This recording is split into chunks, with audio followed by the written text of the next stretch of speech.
So hi everyone. I think there's still a few people joining, but we'll just kick off as aware of time. It's really nice to see everybody here today. Thank you so much for joining our kind of Avoiding Burnout and Young Changemakers session as part of our I Will Week Power of Youth Festival.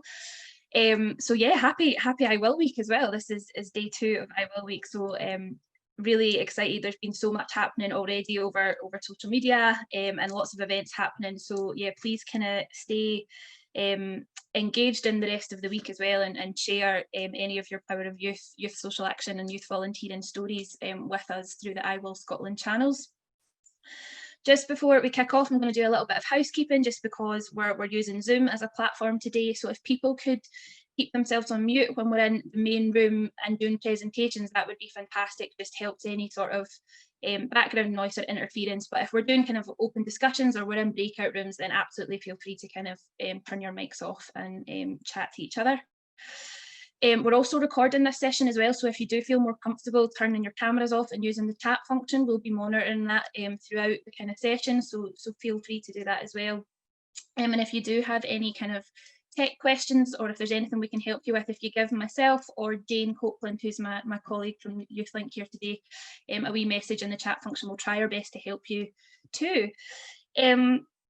So yeah, delighted to have you here, and we're also delighted to have an amazing lineup of speakers. So we've got joining us today, we've got Cathy Richards, who's a consultant clinical psychologist. We have Sarah Robertson, who is an operational manager at YouthLink Scotland, and her remit's all about health and wellbeing.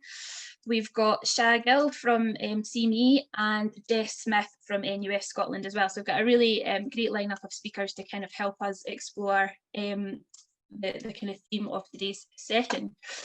I am going to stop talking. I'm around if anybody has any kind of generic questions about I Will or I Will Week. But yeah, I'm going to pass over to Sarah, who is going to kick us off. So Sarah, over to you. Thank you very much, Jenny. Firstly, thank you very much for inviting us along today. I say it's great. I was going to say it's great to be here in my spare bedroom. But yeah, it's great to be part of I Will Week.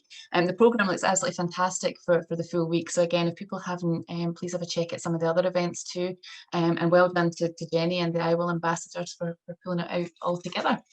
So today we've got a really wide and kind of varied programme for the event as well. I mean, Jenny first actually asked us if we would come along and do something looking at burnout or the effects of that on young changemakers.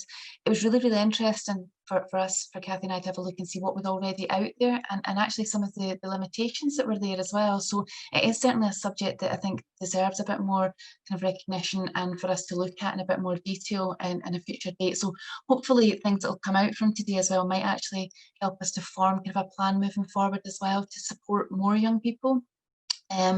So over the overview for the workshop is we'll start to explore what burnout is in itself, but we'll also start to look at other kind of language as well. So when we're talking about burnout, what we're actually saying there as well is what language do young people use?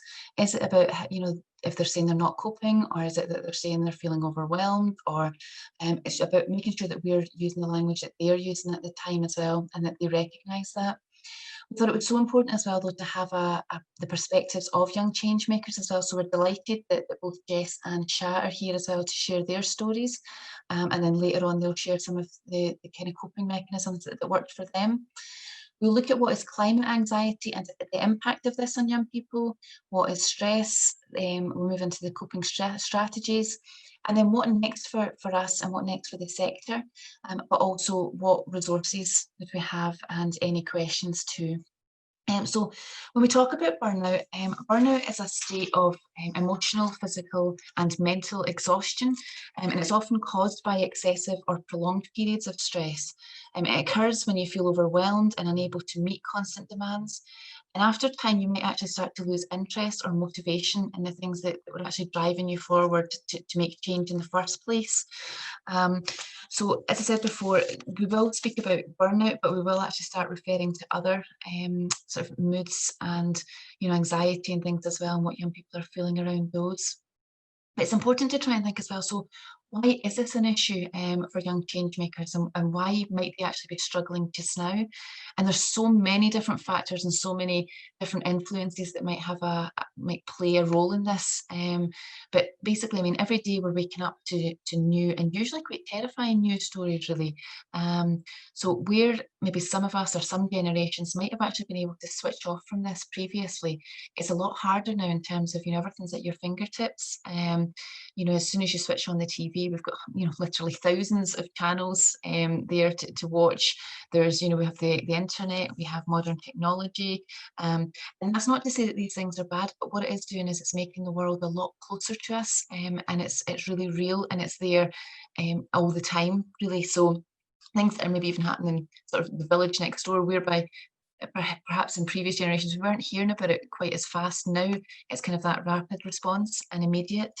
We hear about the effects of climate change, and we hear about earthquakes, forest deconstruction, animal or human cruelties, injustices, and that's not to mention sort of the little thing called the pandemic, which has happened this year, and the effects that must be having on young people at the current time.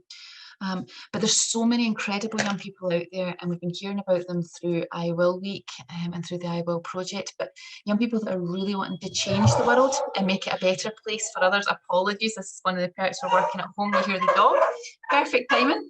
But it can be hard to switch off. Sorry. It can be hard to switch off. And changing the world, it doesn't really happen overnight as well. So again, it's how we make sure that we're still continuing to support these young people and make change happen. So apologies, I lost my train of thought there. Without further ado, though, we thought it was so much more important that we're starting to focus on the future and ways to improve it. And so we wanted to actually hear from some of the young change makers themselves as well. So without further ado, I'd like to welcome Sha Gill from CME Scotland. So Sha became, a few years ago, was a CME champion and has recently become a young youth worker as well. So I'm delighted to welcome Sha here to talk about his experiences of youth social action, but also the impact that has had on himself. Thank you, Sarah. Yeah, like Sarah said, I used to be a youth worker. I used to be a youth champion at CME, and now I'm a youth worker.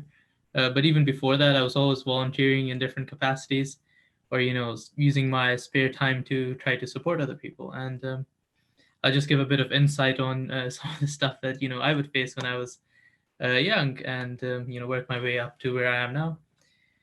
As a volunteer or someone who was like young and really enthusiastic about trying to like make differences, or make the important changes that I felt were needed in the world, I'd often feel like there was a lot of apathy among not just governments, but like people who were in the community who weren't really as supportive as they could be, or overlooked the stuff that you do, or didn't really understand why you were doing it, or felt like it was a bit of a phase. And obviously that's not the case for me, and it isn't the case for many people that I knew. And that's like empowering others or working with others is something that we carried on throughout. But the apathy would weigh down on you. And when it came to things like climate change that were so big and overwhelming and difficult to tackle, it's hard to know what you can do to make an impact on it. And they are terrifying because it impacts your future, and it's something that's like a threat, and you really have to try to fight it because you feel like it's going to overwhelm you. But even like smaller things that are more at home, you just feel a bit of apathy about it, and not really the concern and care you would like. And you'd have to raise your own voice to it, more or less. And maybe when I was a youth worker or a youth champion afterwards in my volunteer role at CME, I was more engaged with things than ever. And that felt really great. And I love trying to give back, and I love trying to make a difference. And I really think that giving people a voice or encouraging them to be their best self is the thing that I need. But even when I was working with people, I noticed that things started to lack like meaning and purpose when you couldn't see the end result. And when things start doing that, they weigh down on you, and they don't have the same like joy that they once had, and you feel kind of nihilistic about it, and things are a bit pointless. And those feelings can really build up inside you. And like Sarah said, it can lead to a type of burnout where you just don't have the passion for the work anymore.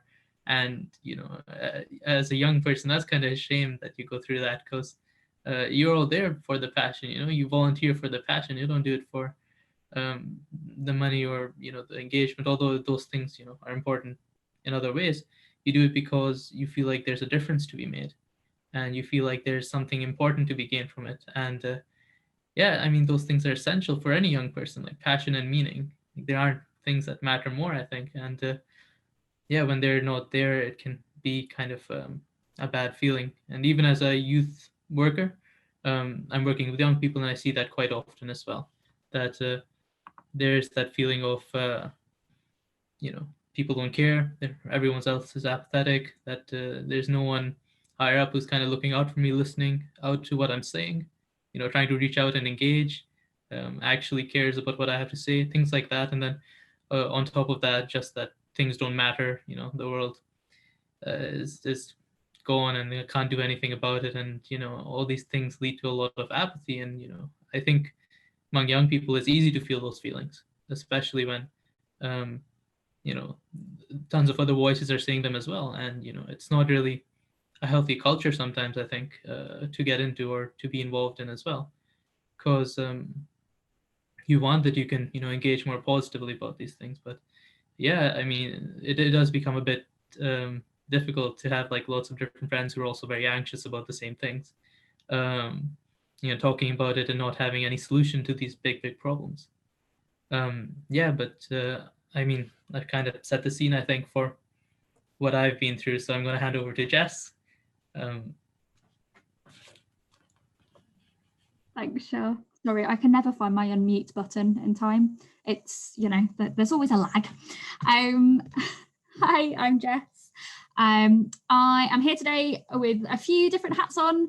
So my current role is I work for NUS Scotland on their student mental health project. So that's called Think Positive, and it's funded by the Scottish Government. And we work with every institution and student association in Scotland, which is marvellous. But my sort of background in young person activism comes more from a mental health background, and I used to volunteer with Nightline originally in my undergrad, and then as a postgrad I was part of the National Association, and I left my role in May as head of external communications, which I held for 3 years. And one of the things that I used to look after was the National Nightline Awareness Week, which funnily enough is also this week.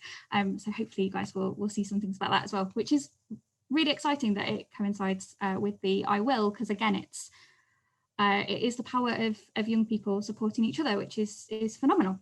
And I suppose that's the bit that I've always loved about young activism.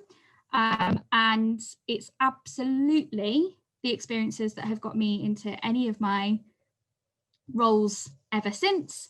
And I've always said that if you could bottle Nightline, where usually that idea is just the vibe that you could save the world in one night, because you can answer that call, you can speak to somebody, you can help them get home, you can keep them safe, you can talk them through a really bad relationship, or a crisis point, and that matters. That's so vastly important, and that's something you can do, and you have that power to do that, and that's fantastic. But I think the other side of that is also realizing where the balance of that responsibility can lie. And I think the other side of burnout, thinking about the apathy that Sha was talking about, can be that sense of, oh my God, if I'm not there, what happens if I step back, and where that falls, really. And I think that's certainly definitely something that I've been very aware of in my own experiences, and things that I've supported or watched other people be supported through, because I think there is that, particularly when you are younger. And my postgrad was in counselling, and I trained as a counsellor in a career path where the stereotype tends to be that you think of a middle-aged white woman with pearls and twin set. And I was often told that I was too young for the job.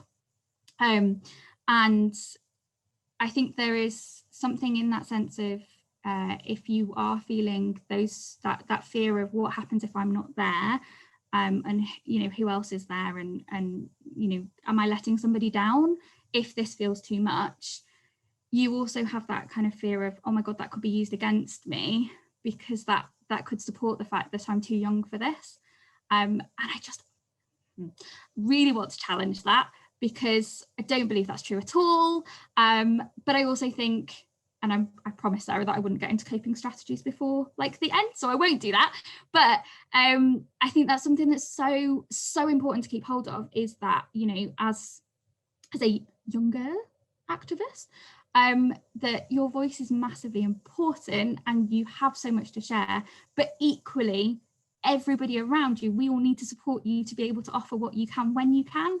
And that part of burnout, you know, be it recognizing it in each other and in ourselves, is vastly important, so that we don't let that fear stop us from seeking help, from participating, and then, you know, unfortunately possibly becoming more apathetic or perhaps slightly cynical about, you know, lots of the things that we want to tackle are ginormous. There aren't easy fixes. It's not going to happen tomorrow. But that doesn't mean that we can't do little steps each day, and that we can't all play a part in it. So I will stop, because I'm slightly worried I've gone over time, and I'm going to pass us back to Kathy, if that's okay. Thanks, Jess, and thanks, Sha. That was brilliant. And I mean, totally grounds everything that Sarah and I have been thinking about when we've been thinking about this session. So we've got some slides which Jane's going to show for me, I hope. Brilliant. So if we can move along, yeah, cool. So we're thinking specifically about climate anxiety in this session, but I guess what we're wanting to do is to link and ground that into activism and young people's activism, in terms of recognising that there are some differences but lots of similarities. So having a quick look, because I'm a psychologist, quick look at some of the kind of researchy stuff. The climate anxiety is something which is just starting to be described, I guess, in the research literature. And I think as we're coming to think about this right now, we need to be thinking about climate anxiety, but also for all of us, that climate anxiety is experienced within the context of COVID-19. Sha mentioned nihilism. It does feel like at the moment, you know, things can feel very bleak in every respect. So I think we've got to know that has an impact on all of us, and especially on young people. I think where you know, I'm much older. The future's not quite as long for me, but you know, I think just that impact of what that means for the future, and what that means for opportunities, and also what that means for changing things. So when we're thinking about climate anxiety, I guess there's a couple of ways of thinking about it. One would be direct experience, and I guess there we're thinking about people that are living in areas like in Australia where there were all the fires, or I was over in Tanzania with a development agency last year and walked through a river that was entirely dry. So the children and the young people in that area directly affected by the reality and the tragedy of climate change and what that means for people's lives. And then there's vicarious anxiety about climate change, which is probably where more of us are in Scotland in terms of that awareness of climate change, but actually there has been flooding. You know, some people will have lost their kind of houses and so on due to climate change, but I guess some of the more drastic things that we see on the TV or on the internet don't happen to us in the same kind of way. And then experiencing those things either directly or vicariously has an impact on how we feel and how we think and how we relate to other people, as Jess and Sha were both telling us. There's that kind of psychological impact, which is about proportionate.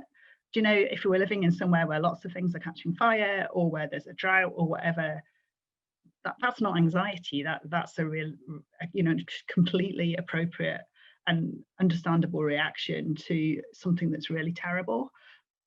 Sometimes, however, I think the kind of the experience of threat for all of us and for young people goes into the slightly excessive and slightly disproportionate, where it gets a bit out of proportion and probably starts to perhaps take over our worries and our thinking, and again, as both Jess and Sha were saying, can kind of stop us from being effective and doing the things that we started out wanting to do. If we can get the next slide, that would be brilliant. Again, thinking about the way you might describe some of these changes as the anxiety. Jess was talking about that, wasn't she? That kind of thinking, heavens, if I'm not here and if I'm not doing it, who's going to do it? And then everything could go wrong and it will all, and that kind of spinning thinking that can go on when we get anxious and when we feel overwhelmed. Sha talked about that kind of nihilism, a feeling of what's the point, and that kind of passivity and that helplessness. I think grief can be another reaction of just feeling terribly, terribly sad. And I think when we think about probably how many of us have felt about not being able to meet up with people that we're close to and we love during this pandemic, I think probably grief and loss is something we've all experienced. And then there's anger. And again, I think there was some of that in what you were saying, Sha, in terms of that kind of, you know, why isn't anybody else doing this? Why aren't people listening? What about those kind of older people that are just using up resources and just not responding to stuff? And that kind of fury that if that provokes into action, brilliant. But I think if we just sit with it feeling angry, it can perhaps stop us and perhaps not do so much good for us. And then there's burnout, as Sarah was telling us about that, and all those kind of horrible kind of experiences that come from that. If we can get the next slide, most of you are going to be really used to know this in terms of stress. Stress is an ordinary reaction to a threatening situation. We all feel stressed, and we all should feel stressed when things happen to us. But if that sense of stress goes on, if those reactions, the flight and fight reactions, go on for too long, we get switched into distress, and that's not good. It affects all of us differently, and we can all learn strategies to manage. Like Jess, I'm always much keener to go into the strategies than into the other stuff, but we'll just stick with this for a moment. We're going to go on to, I think, onto a video, Sarah, is that right? Yep.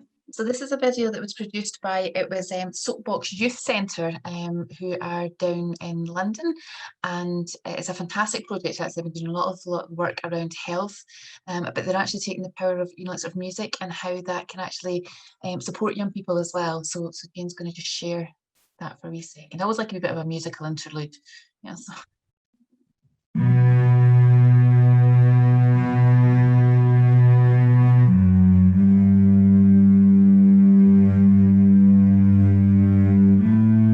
To feel stress, it's a call to action. So when we face threats, we're not caught lacking. The stress will make us fight, take flight or freeze, but we need to respond in the right degrees. Alerted by the rough terrain, we panic in the lower brain. The functions on the upper brain is managed, so we go again. Trauma interferes with the forces that controls us. It helps if we can find a way to calm our impulses. If something's too hot, I'll get tapped by a bear. Our actors instinctively get the hell out of here.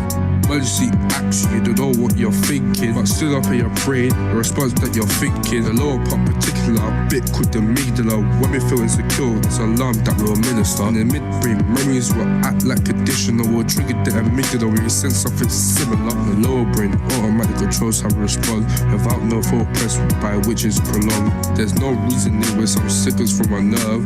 Something's headed for your head, you just buck or swerve. When previous experience has affected the brain, responses are determined by the memories that remain. Cause we feel the threat before we don't forget the score. Our brain tells us to escape and get ready for war. We need to feel stress, it's a call to action. So when we face threats, we're not caught lacking. The stress will make us fight, take flight or freeze, but we need to respond in the right degrees. Alerted by the rough terrain, we panic in the lower brain. The functions on the upper brain is managed, so we go again. Trauma interferes with the forces that controls us. It helps if we can find a way to calm our impulses. Upstairs is a smart brain, a part named the cortex. The problem solving logic holding half near the forehead. Analyzes the environments and other people's feelings. Integrates experiences, decides on their meaning. Amygdala sends signals and stress to the cortex, with processes reflects and assesses on the sure threats. Hoping for the appropriate responses to the context, but sometimes disconnects with some damaging effects. The more the alarm is rung, the more sensitive it'll become, and cause us to do things that don't need to be done.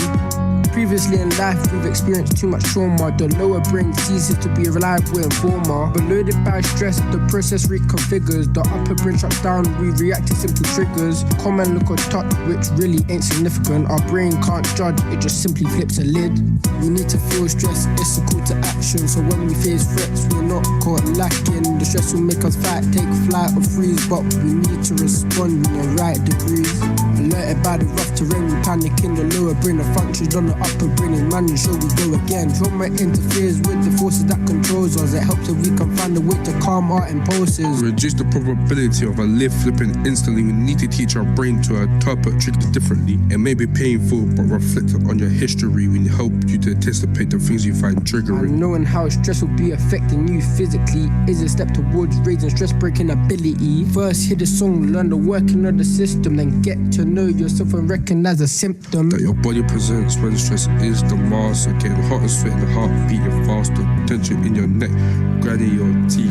Learn what you need to do to find its relief. Mind you, breathe deeper, slowing through the nose. Drop your shoulders and your jaw, clench, stretch your toes. Stress is a result of what the world puts on us, so learn when you need it and master yours.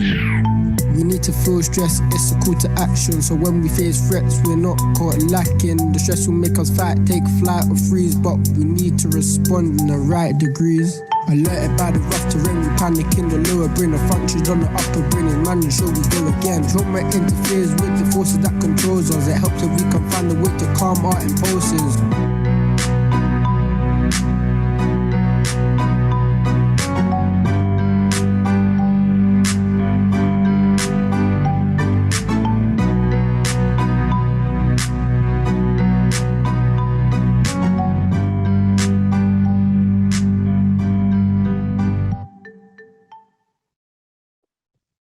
I absolutely love that. Do you know, one of these things that I think you're actually learning at the same time, but it's something that was created by young people too. So I think, the fact that they've pulled that together, they've made that their call for action, as well as actually about how they support other young people and put things into place to support others, I think is absolutely incredible. So apologies, I just love that song as well. So I was like happy to listen to it right through to the end. I thought, did I stop it early? But nah. So I think so far, as I say, I mean, we've started to explore, what the terminology means and how some of that actually starts to impact on different young people as well, and also on adults, because we're talking about young people here, but actually some of this you might reflect in your own lives too. So it's not to say that young people are alone within this. It's been a tough year for everybody this year. So and it's still so important that you continue to speak and support each other. But I think at this point, we're really, really keen to actually hear from yourselves as well, and that you get that opportunity to talk in groups as well, to say, well, what is your experience of how distress has actually affected young people that you support? So there's two real questions that I want you to ask. So you're going to get put into breakout rooms. It's as if by magic you'll be pinged away into a room. There'll be about 4 to 5 people within your room as well. I want you to think about, have you seen distress and how that presents itself in young people you support? And then also some of the ways that either as a youth worker or as a parent or as a member of the public, etc., whatever your role may be, how have you managed to support that young person through that, or what have you put in place? Depending on how time is, we might actually ask if somebody within the group might feedback, or it might be we ask you to put it into the chat function. So, as I say, if you could kind of come and think of a few different kind of examples, and then we'll do it there. So we're not going to put facilitators in the rooms. So we're hoping that if we've got so many different youth workers and people within the actual sessions today, that everyone will be able to talk. We'll be fine. If anybody does feel that you want a wee bit extra support, then please feel free to leave the breakout room and come back to this room, and we can make sure that somebody can jump in and get the conversation going. But please make sure that you give everybody in the chance a room that wants to talk to actually talk and kind of support each other as well through a difficult subject. So, so what we're saying is we'll have 10 minutes for the breakouts. So at the time just now, it's at 2:30, so we'll come back about 3:22. Okay, so 10 minutes. So what are the effects of distress and also the solutions? The wee thing comes up on your screen if you can accept.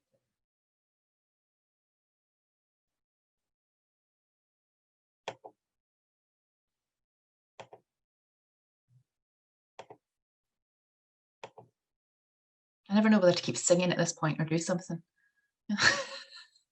Well, we wait, everyone go. Sing, Sarah, sing. Things. I'll terrify everyone, Jenny. We're looking for solutions here, not adding to it. Singing could be a solution. It's for me. I do love singing, I have to say. I think there's still a couple of people in the room. Could we message them and just check they're okay or something? Jenny or Jane or... Yeah, I can do that.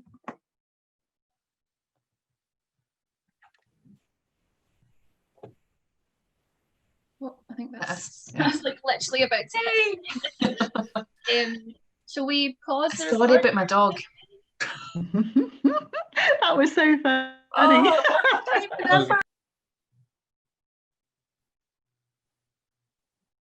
Oh, I'm just looking at some of these faces coming in. There's Jimmy and Kerry. Hello. Hello. Sarah, I'm going to apologise right now, but you were talking and I was listening to you, but I was also watching Nicola's update. All right, okay. I don't know. I was going to say that. I don't want to know that right now. Tell me later. You don't want to know. You don't want to know. We know, right? Okay, tell me later then. Okay, I'll have a look later. I did notice you sent me an email as well, Kerry. I've not responded yet. Oh no, yeah, don't worry. There's loads of it. We've been busy today. Yeah. Hi Molly. Hi Naomi. We'll just give everyone another wee minute before everyone's back in. Oh, and there's Steph and Sophie.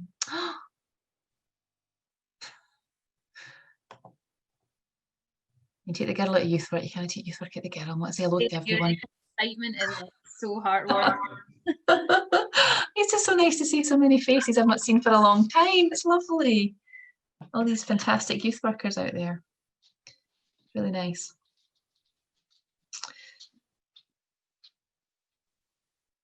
Jenny or Jane, could you let me know when everyone's back in the room? If there's a way to... Everybody's in now. Everyone's in now, fantastic, that's great. Well, thank you everyone for that, and I hope that the discussions were good and useful within the room as well, and that you all had the chance to talk to each other. So before we move into the next bit, what I will say is that we've got the chat function there, so what we'd really like is if you could start sharing some of the either the experiences or the signs or the coping mechanisms as well within the chat, and we'll keep a wee eye on that and bring some of those points up just in a wee minute, so just to kind of sort of share them with others, because I say that sometimes it's about that kind of that sharing of knowledge, and you know, if something's worked for somebody else, I'm a firm believer. I was talking to Jess about this yesterday, and I was saying, you know, there's certain things I can't stand, and it's, you know, people say we've tried that before. Well, actually, you know what I mean? It's maybe been tried, but it's been with different people, or it's been a different situation or a circumstance or something. But actually, there's a big thing there about sharing knowledge, and something might work for somebody that doesn't work for somebody else, etc. So let's kind of keep that dialogue open. But I think it's really important. We spoke to Sha and to Jess earlier on about their experiences, and also, you know, the effects of that on them as well. But I think, you know, this is all about actually starting to look at the solutions as well. So it's so important we start to say, well, what next? You know, how do we support young people? So I'd like to bring in Sha as well, just to think about some of the things that were actually working for him, or for some of the other young people that he supported, some of that coping mechanisms. So Sha. Thanks again, Sarah. Yeah, 100%. I think that it's really important to look at the solutions, because this type of thing is very common and a lot of people feel it. You know, I have two big ones, I'd say, and I try to go over them in a quick amount of time. But, you know, the first one's maybe like changing perceptions on how you look at it, because, you know, the things that you're working on are often quite complex, and you know, that's the nature of all the work that we do. It has big implications, and it has like large networks it's connected to. And you know, it's not always easy to see the changes that you make, or you know, the value that they have. You know, some of these things that you're doing, they're sowing little seeds.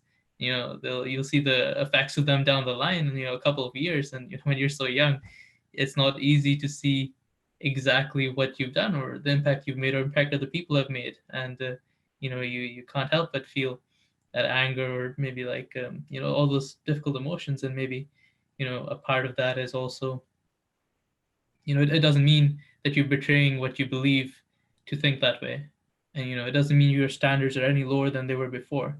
It just means to manage your expectations sometimes. And, I think that's just a healthy, realistic expectation you have for yourself, and a healthy way to look at things as well, because otherwise, you're letting yourself work yourself into some, difficult, you're narrowing yourself into a corner, and you're not letting yourself appreciate what you've done and have gratitude to it. And, appreciate all the things that people around you are doing as well. And the second point would probably be, in my opinion, the antidote to denialism or apathy or resentment towards what people are feeling about these things, is meaningfulness and purpose, and telling people, you are doing something meaningful, you are doing something purposeful. I can see it. It's not always clear, but it actually makes a difference, even if it makes a difference to one person or a little bit, collectively, it actually adds up. And not only that, that's the stuff that you can change. You're actually making a difference for the stuff you can change and the stuff you can control. And you're telling young people that really does inject the passion back into things, telling them that that's what you need to do and where you need to go with these things. That's what makes the difference. And I've always believed that that passion comes from the purpose and the meaningfulness around all the work that you're doing. And, that's a beautiful thing. I'll hand over to Jess. Thanks, Sha. These are brilliant. I'm smiling to myself because I'm reading the chat box as it's going, and I'm really aware that I'm going to repeat a few things that are in the chat box. But that's great because that means that we're all on the same page. So I really like that. One of the big things I think is that being able to take time out, and I am a big fan of tag teaming. I think there is something that we've just said about, the length of these projects, and that things can move slowly, that change can feel slow, and where that comes in. So, is it that you take note of the I was going to just say smaller wins, and it's not a smaller win.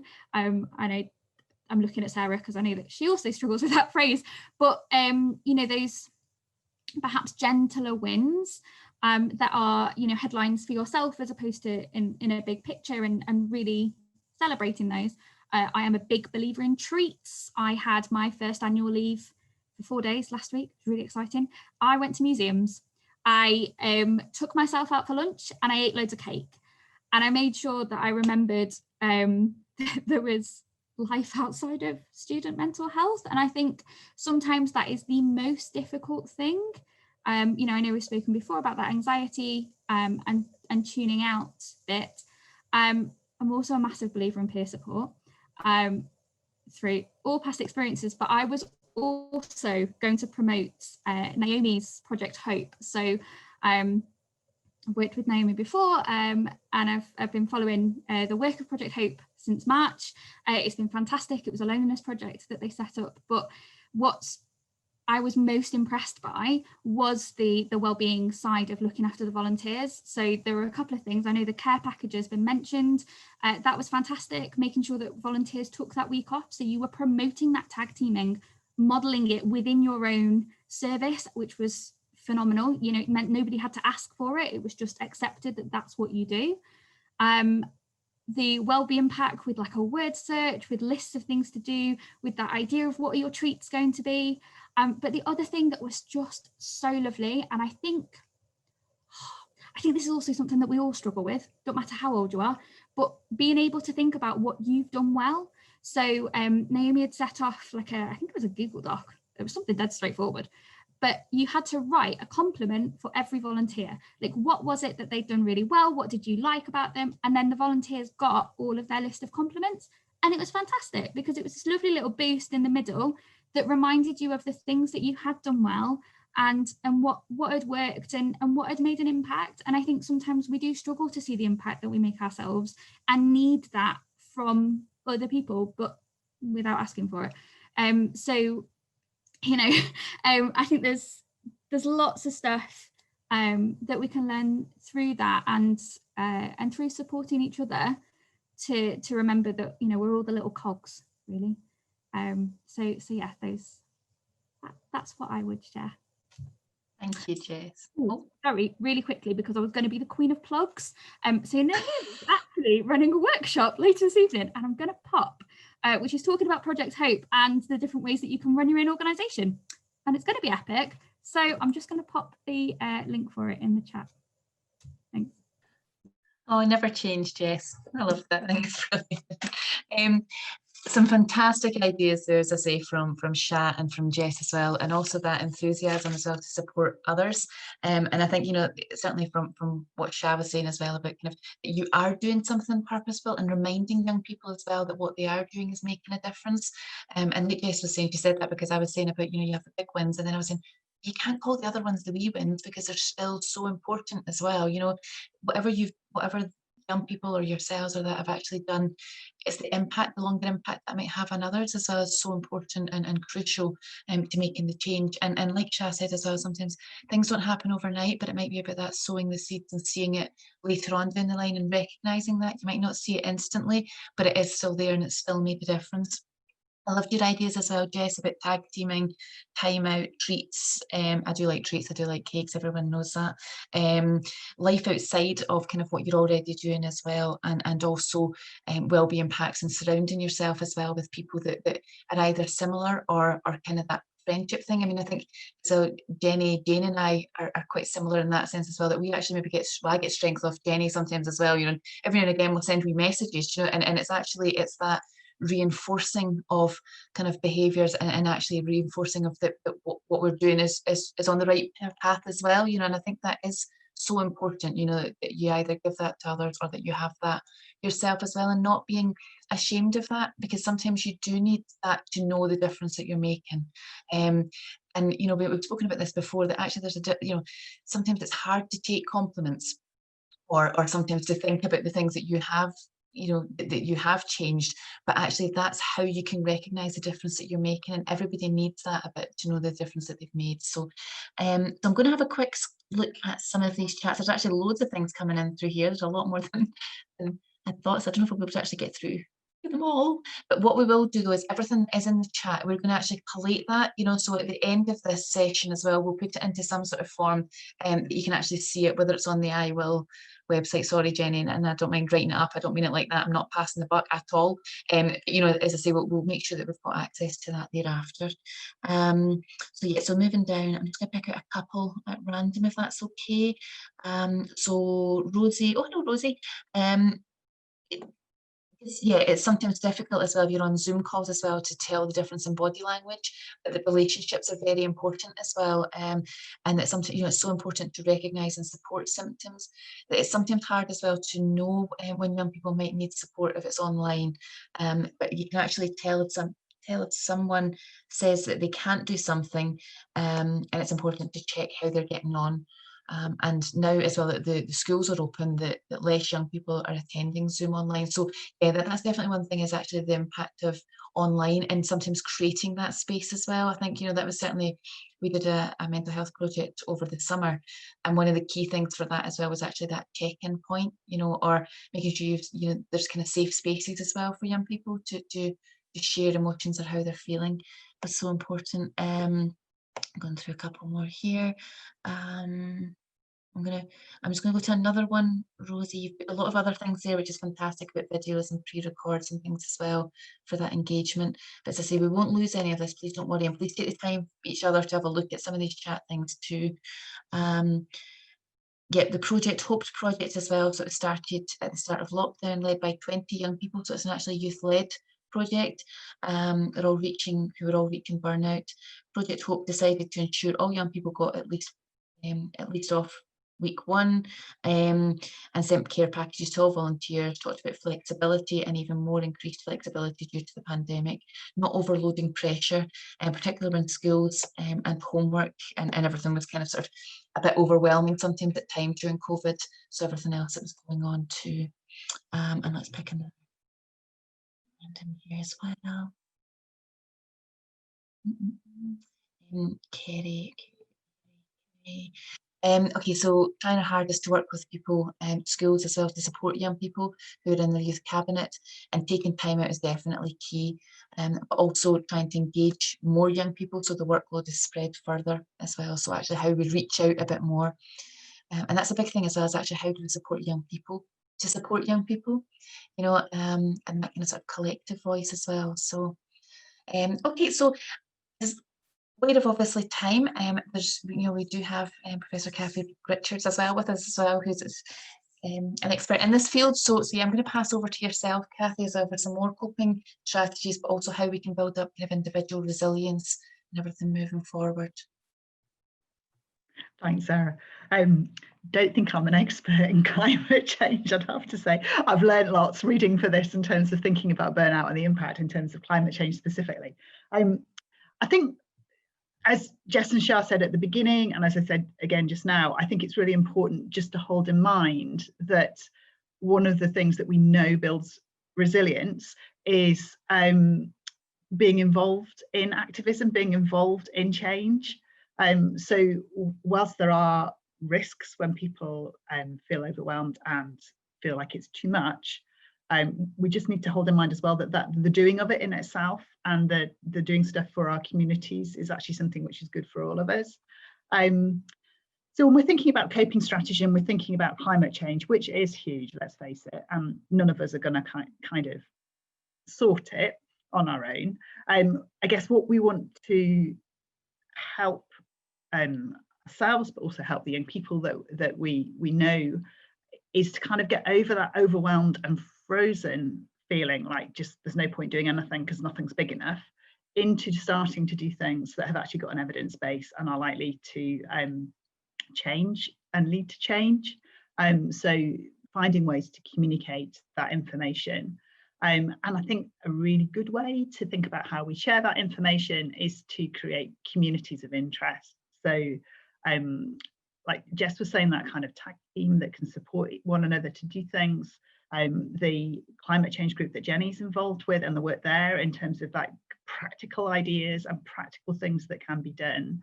And then keeping some kind of record of that, but doing it together. Sha, when you were speaking at the beginning, when you spoke about sometimes feeling really frustrated with people and that the way that can kind of lead to a bit of a disconnect in relationships, there's that opportunity of a community working together bring about some change which actually builds up relationships, and where we've got close supportive relationships, all of us are going to do better in any stressful situation. So I think it's really valuing that working together, that doing something together. I was thinking as well when I was reading the literature and thinking a bit about this, that actually although this impacts young people and young adults, this also affects children, doesn't it? Lots of children can get very tearful and scared and worried about what's happening to animals, what's happening to the environment, and feel quite overwhelmed by it. And I think, as well as thinking about how we as youth workers might work with young people and young adults, I think it's also that bit about thinking about, for those of us who are parents, but also for parents and for teachers, how to think about speaking about this to younger children. So again, helping them to connect with those things that they can do. I mean, there's lovely stuff, isn't there, about the beach clearing and things like that kids get involved in, and the different things that they can do through schools. But that sense of something they can do, so that it's not something that which is completely that they have no control over and is just overwhelming and totally scary. If I can have the next slide, that would be great. We've talked about this. Recording the changes that you make, that came up in the chat, didn't it? It came up in the conversations about people talking about the kinds of things they do to cope.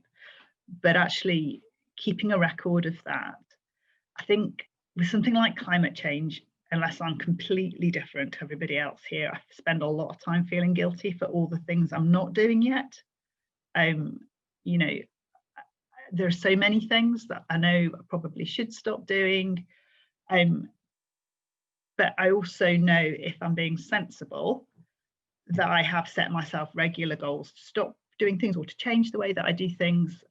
And each of those small changes does add up and make a difference. I have a long way to go, but I have made some changes. And I think it's that keeping a record rather than just getting a wee bit stuck in guilt.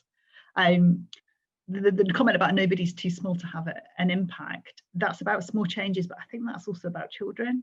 Children can have an impact, and we need to help them to feel empowered too, as well as young people, and to actually amplify their voices also.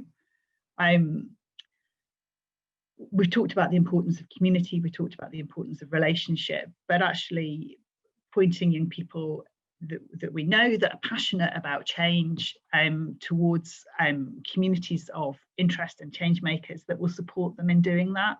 And that will also support them in setting some limits and some boundaries and saying, yeah, I need a week off, or I'm going to take a week off because that's actually expected, or I'm going to turn my phone off when I go to bed. I'm not going to leave it on and keep on checking whatever is happening that I'm following in whatever I'm passionate about. And that can be hard, can't it? I mean, again, I guess most of us will have had times where we've been on Twitter and actually we haven't turned it off, and we have just continued to follow threads and kind of feel very angry and infuriated and not sleep. And sleeping is quite important for all of us and for our well-being. Making connections, that having those relationships, seeing change and connecting to the change, but actually also probably having relationships which are nothing to do with the thing that we're passionate about. So that actually there are times when we just go off and do something that's simply for the fun of it, that's not about actually always about the thing that we're passionate about in terms of whether that's climate change or whatever. And then setting goals and setting limits. And I think that's something most of us find quite hard when it's something that we're passionate about and something that we know is really, really important.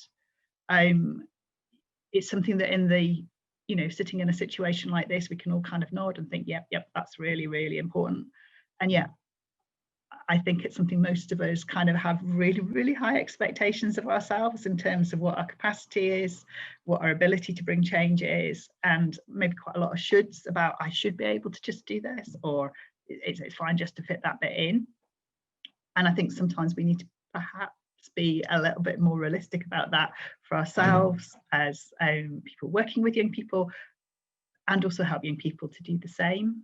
And then to celebrate those things that are successful, and celebrate those things that actually do lead to progress. One of the things I guess I have always been very interested in is international development, and we hear about tragedies and we hear about terrible things happening across the world. But actually, when we look at the levels of infant mortality, and we look at maternal health, and we look at access to safe, clean water, that there has been massive improvement. And sometimes I just really need to read those things before I go back into trying to bring change to the places that still need change. And that's the same within mental health services, isn't it? We can feel really frustrated, and yet look at the awareness that has improved and the ability that most of us will have now to talk about times when we are struggling. So things are changing, not always as fast as we want, but things are changing, and we need to kind of keep an eye on that and keep a record of that. If I could have the next slide.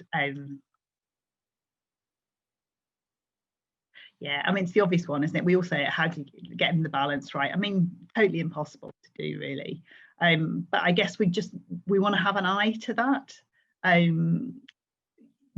If we're going to be involved in activism, if we're going to be involved in changing things, most of us probably want to do that for the long term and want to do it as a long run rather than a sprint. And so therefore we need to be able to think about what do we need to help us to keep on and to keep going. That's the people alongside, isn't it? It's the people that champion us, it's the people that thank us, it's the people that help us to spot the things we've done. But it's also the kind of all of the stuff that we know about getting outside, seeing the sea in that picture, hearing the sea, feeling the wind, getting away from a screen, or watching some TV that's just straight funny or scary because that leaves us feeling a wee bit better afterwards. Watching our sleep, making sure we get time and enough sleep. We could get the next slide. Again, it'll be one that's really familiar to everybody. I suppose it's just that reminder, and these are public health messages. There's loads of these kinds of slides about what does it mean to be, what do we need in terms of resilience. But it is just that reminder that we do need this mix in terms of balance. We need some sort of physical activity. We need some things that we're focused and interested in. Sleep is really important. More and more research coming out in terms of impact of poor sleep on poor mental health, and then poor mental health on poor sleep in terms of for young people particularly. So the things that help and aid sleep in terms of getting out in the light, turning off screens at night time, actually sleeping in a darkened room, having meals at regular times, all of those things are actually really important. Downtime, time just to do whatever it is that, you know, for you helps you to switch off. Playtime, just time to do fun things that make you laugh and bring a smile. And then connecting time, that importance again about relationships. And again, relationships are so important for all of us in terms of how we manage in times of stress and times of pressure. And again, I think COVID has really brought that to the forefront for all of us, hasn't it? As it's been harder to connect to the people that we love and the people that we would normally be spending time with, we probably start to value those things more, but also need to remind ourselves just how important they are, so that we do actually need to make the extra effort to do it in this context. Okay, so if we can move on from that one. I think we're going to be coming back to some of these, but I guess when looking at the kind of, again, the very early research that seems to be coming out, what are some of the kind of strategic change that we might need? And this might be for youth organisations and national youth organisations, it might be for government. But I think we want some good public messaging around adaptive coping with climate change. So some of the good news stories.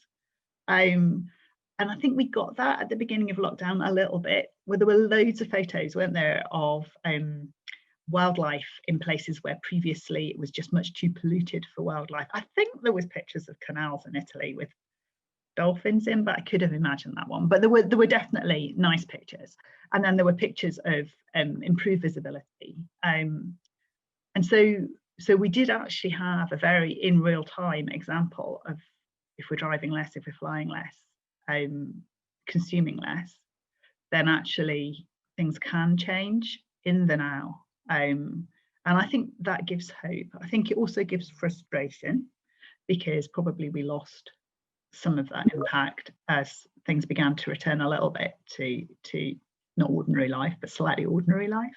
But I think we do need those messages of hope. And I think, again, it's that messaging about, so these are the things that happened, and this is the impact this has had. And whether that's stuff even like you know, less plastic straws are sold now, or, you know, more soap-based shampoo is sold than previously. You know, these are wins that we perhaps don't gather up and hear about. But I think there is something about public messaging, and as I say, I think that needs to be developmentally attuned, so that the stuff that's good for children, stuff that's good for young people, stuff that's good about, you know, messages for parents. And then thinking back to that really good music video, and thinking about the kind of individual differences that people come at it. And in the video they were talking about the impact of trauma, weren't they, on the kind of stress reaction, and also the way in which you then might experience life events as stressful in different kinds of way. And just thinking that we need to attune some of that messaging depending on, so that it fits with a whole range of people and a whole range of ages.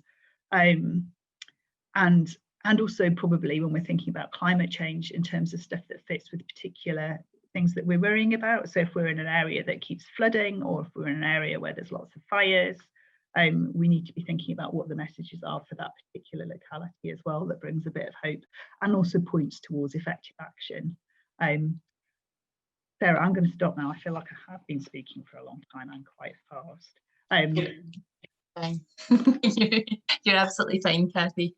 I think as well, you raised some really good points there as well about that, the things that we can control as well. But certainly when you were talking there, I was thinking about, I have two little people, two children, little people in my house as well, who one of them has been doing a project as well about the environment, and has been actually collecting like crisp packets and things, and it's things that were actually doable and is making a difference as well to others' lives. So they're creating it's basically, I think it's clothing as well for like homeless people as well, but out of crisp packets, and some of the things are absolutely incredible. And I think this is an idea that actually stemmed initially from young people as well, but it's children that are starting to drive that change. So many things out there that you know, as I say, are making such a massive difference, that we felt it was quite important that we start to actually think about these in their entirety as well. So yeah, could I get the next slide, please? So in terms of changing the world as well, it can take time. It doesn't necessarily happen overnight, and sometimes it's hard to actually see the impact of the actions that you've already made. So it's so important to take time to recognise, we were talking about this earlier on as well, but recognise and celebrate achievements, no matter how big or, as we said before, small or whatever term you want to call, but no matter how big or not so big that they may be, because quite often that can actually go unnoticed. And maybe actually getting more people actually on board with whatever your mission is, or perhaps getting an article in the newspaper can actually change behaviours for others as well, and can actually drive change moving forward.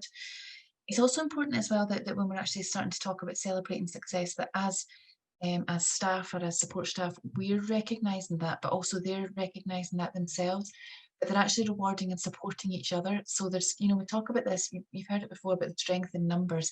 It can be quite isolating, if you were actually trying to drive a change or work on a cause, but you're working on it by yourself, whereby, as I say, if you have a few other people to bounce ideas off or to take some of that weight as well, then actually it can make a bigger impact as well, but can also be that support system for yourself. So actually, if you have other people recognising the difference that you're making, and I like what you were saying earlier, Jess, as well, about, actually people sharing, the positive thoughts or positive affirmations about each other as well, and what a difference that can actually make. But there's also something, I was speaking to somebody recently as well about youth activism, and how actually there's different, people are working on different campaigns all the time, but there's actually should be a recognition for each other's campaigns and each other's, what area of focus they're taking forward.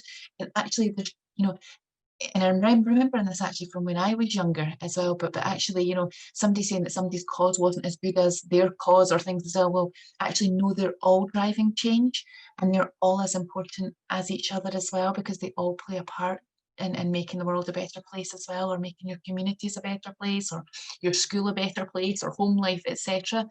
So they all have a role to play. So it's about, as I say, making sure that they're supporting each other through that.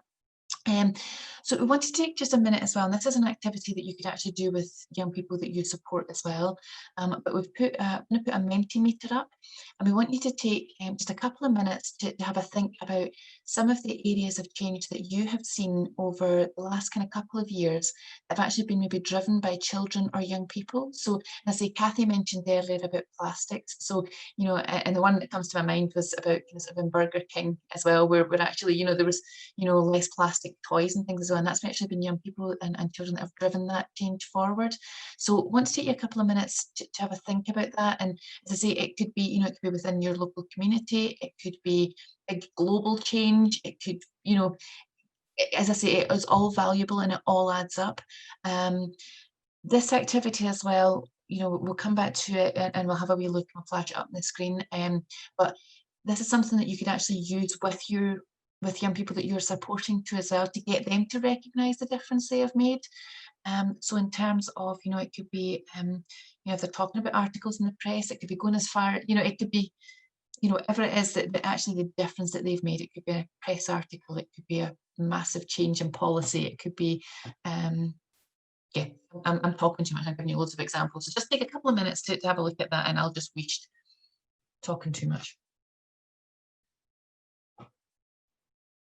The link to the Mentimeter should be in the chat, and if not, you can also go to www.menti.com and then use this code that's up the top of the screen just now that you should be able to see, and that should let you in as well, and then your ideas should start to kind of come up on the screen. In theory, hopefully in practice. Are you getting some coming through, Jenny? They'll come up you'll see them come up on the screen. Hey, there you go. Thank you.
Okay, folks, so we've certainly got a few different ones there as well. So, and some cracking ones. I love that Greta's name's coming up there as well, and the difference that, as I say, you know, we're talking about one person who, you know, grew an army and everything as well, and the difference that has made, you know, to climate change, and looking at a lot of local examples and things too. But it's something that, as I say, it wouldn't take too long to set something like this up, but it's something, you know, activity you can actually do with your young people that you're supporting as well.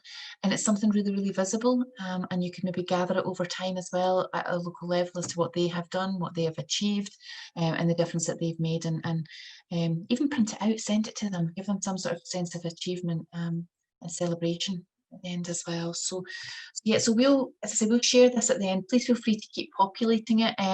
Jenny, as I say, I mean, you're welcome to keep it open as well and do some more with that one if you want as well. There's some cracking examples as well for the rest of your I Will week there too. So yeah, so moving on. A second, sorry.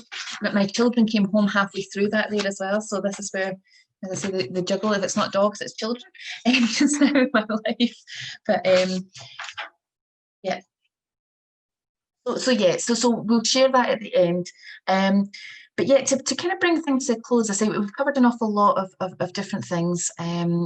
In terms of, I suppose, the next stages, it'd be really good as well, you know, within the chat function, if there's anything you think you would like to personally take forward, or changes that you think you could potentially make to be supporting young people within the area of youth social action and, you know, mental health, anxiety, etc., burnout, and how we could kind of start to alleviate that and avoid that too. So please feel free to put some of those things up in the chat there.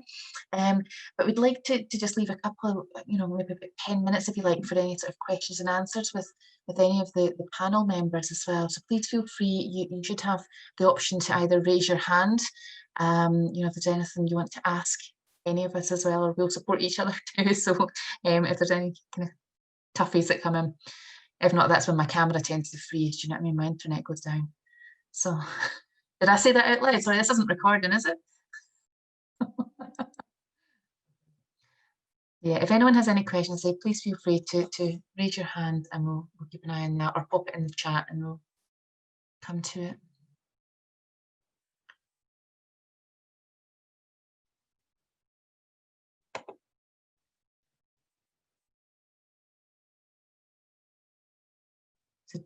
Rosie's saying she's got a lot of ideas from today to include in the Scottish Youth Parliament campaign action packs, and definitely going to add a section about wellbeing and supporting each other. That's fantastic to hear. Really, really happy to hear that, Rosie, as well. And in terms of as well, when I was looking at the different Mentimeter and the amount of different projects as well that were coming through from, you know, Scottish Youth Parliament and things that have been involved the last couple of years is just absolutely cracking. So well done to everybody involved. And yeah, it definitely makes sense to make sure that we're supporting young people and keeping that channel, you know, as Jess was saying earlier on as well, that we actually offer the support and don't necessarily wait for young people to come to us, that it's already there at the time.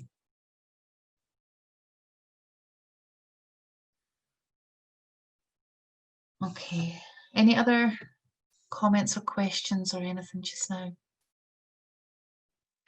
Sarah, we've got the slide with resources on.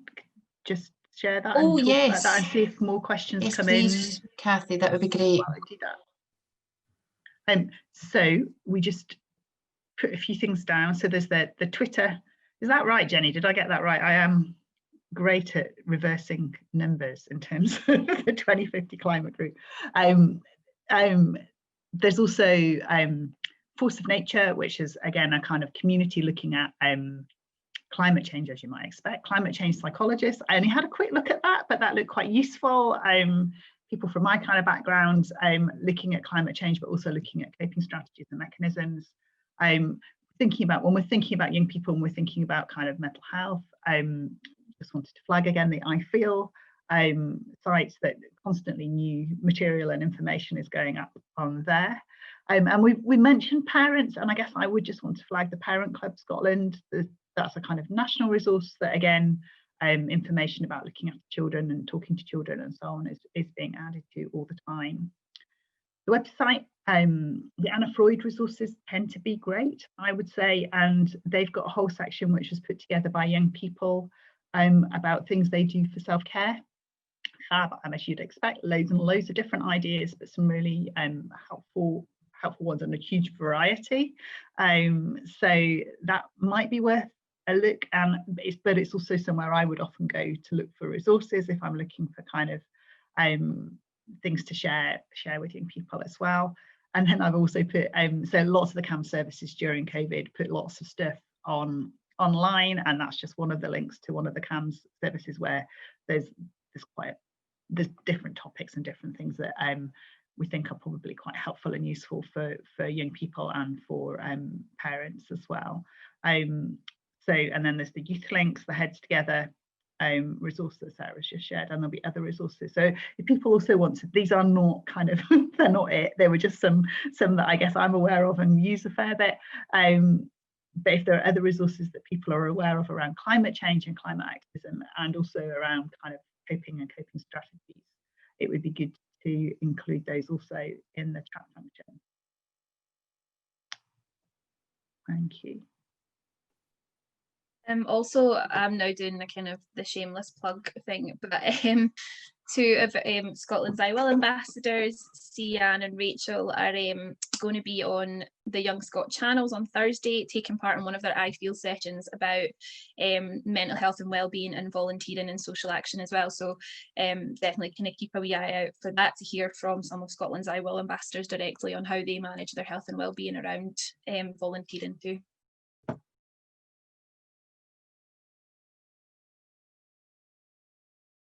Does anybody have any other questions for Sarah or Kathy or Jess or Sha before we kind of finish off? I'll stop sharing the screen now as well.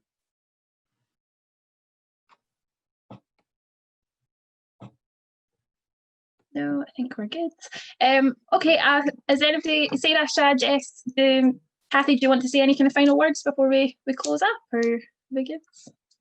Just say, I've noticed Becky said about coming from a rural community, that's been great to connect with other organisations. There's also the, you may be already aware, Becky, or you might already be in it, but there's the rural mental health network as well, or mental health forum, sorry.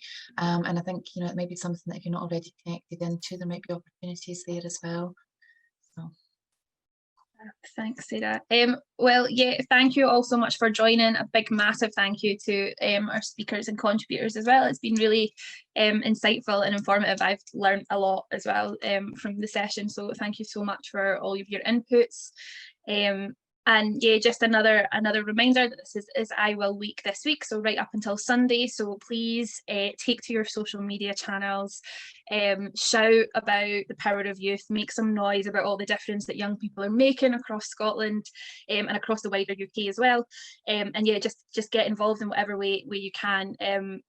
That some young people have definitely been facing some of the kind of toughest impacts of COVID as a group just now, and they've still been contributing amazingly to all aspects of society and making such a difference and really stepping up. There's some fantastic stories coming through from NHS Greater Glasgow, for example, about young people like volunteering in response to COVID, and it's just so inspiring. So yeah, it would just be amazing if you could make some noise about that, and let's show the young people of Scotland and the rest of the UK that we really appreciate and value and recognise all that they do. Jane has popped a wee link to our new social media channels in the chat, so please give I Will Scotland a follow on Twitter and Instagram. We've got another 4 sessions tomorrow as well on different themes, so have a wee look at some of them as well if you want to join us for any of those. And yeah, have an absolutely amazing I Will week, and hope to see you at some other sessions. But yeah, I think that's all from me, so thank you all so much, and I'll hopefully speak to you soon.